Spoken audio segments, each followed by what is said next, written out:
The definition of an under-earner is one who earns less than her potential despite her need or desire to do otherwise. Earning law states that wealth is created by the human mind, and therefore increasing your wealth is a matter of increasing the quality of your thoughts. And all under-earners, without question, share one common trait: a high tolerance for low pay.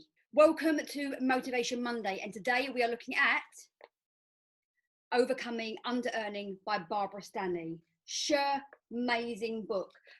This is part book, part workbook. It is comprehensive. It is full of wisdom. It's full of amazing exercises that have the potential to transform your thoughts around wealth, riches, success, and your ability to make that happen. What I've learned on my own personal journey and through working with hundreds of women around their money mindset is that three key things show up time and time again. So most people's money awareness is stuck at, I don't have enough. That's all they know. There isn't enough. They want to have more, and their money awareness, their money stories stop right there. The second part is that most people have not and will not make the decision to be rich. And the third is that shifting your money consciousness to create a completely different reality of abundance, financial independence, financial security, financial freedom is a daily task that requires a huge amount of commitment on your part. Right at the beginning of Barbara's book, she has 10 traits of under-earners. I've picked my favorite 3 that I'm going to go through with you now, and then I'm going to give you some quick tips at the end to help you start to rewrite those immediately. Now, the first one is that all under-earners talk like they're trapped, right? They do what we call arguing for their limitations. They will justify, they will rationalize, they will verbalize all the reasons why they can't make a change.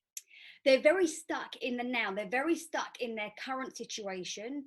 They cannot and will not seek pathways out of that. So they won't operate from a space of, what is a pathway I could take to move me away from here? They're so absorbed in the now that it's far easier for them to recount numerous ways about why they can't change, about why it's easier for everybody else. They can justify staying exactly where they are. Ultimately, what this means is that the people that talk as if they're trapped, it removes the need for them to take personal responsibility for radical change. We've all been in that situation where we have felt suffocated by a circumstance that we have created, whether that's a bad relationship, whether it's a financial position that we're in, whether it's a business that we've built that we've not liked. And just to let you know, I've done all of those things. And when you're in those places, it is dark and it is suffocating. It feels like you can't get out, but you absolutely can. So I'm going to talk to that at the end of this about how do we, if we feel like we're trapped, how do we start to activate a way out? The second trait of under-earners that Barbara talks about is that they underestimate their worth. Now, I see this one all of the time.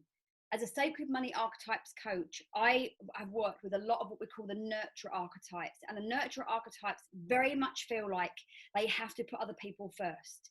What happens then is they get entangled in putting everybody else first and realizing that they've created a life for themselves where they're not as fulfilled as they would like to be. They don't have the time or financial freedom that they want.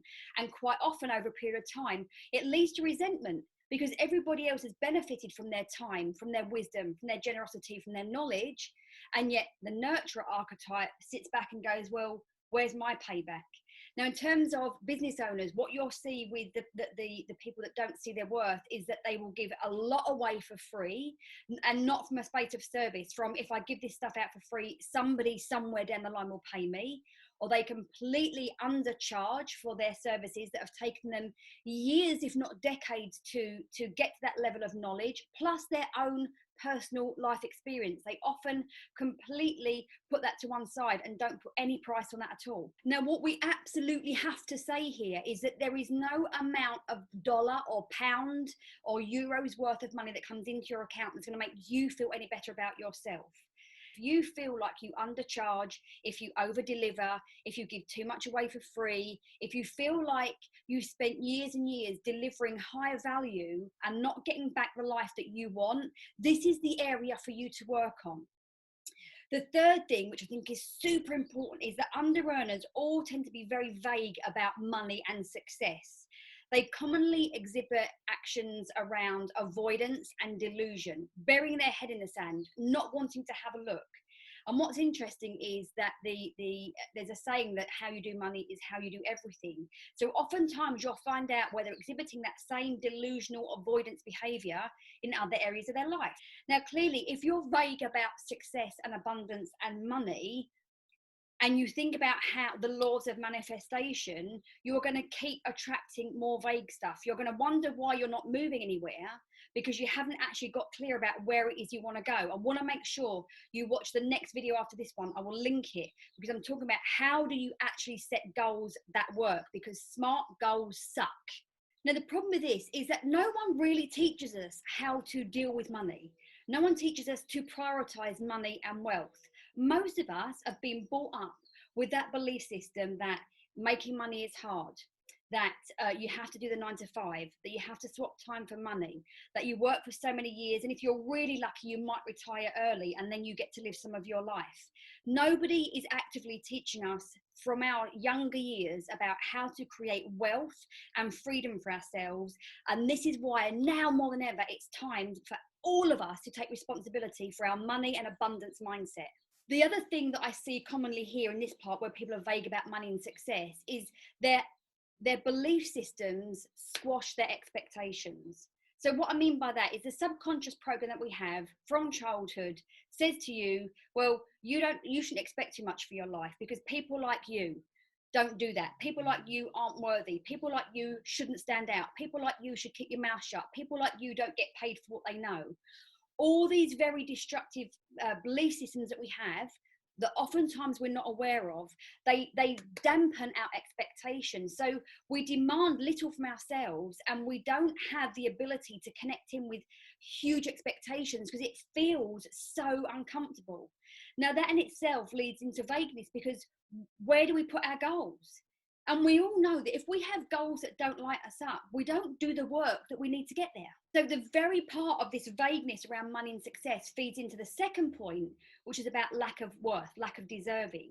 Now I'm hoping you can see that the reason I've picked these three things out, talking about your being trapped, underestimating your worth, and the vagueness around money and success, all lets you know that money blocks, money mindset, money limitations, whatever you want to call them, is nothing to do with money and everything to do with your programming around you and abundance, you and wealth, you and the lifestyle that you want.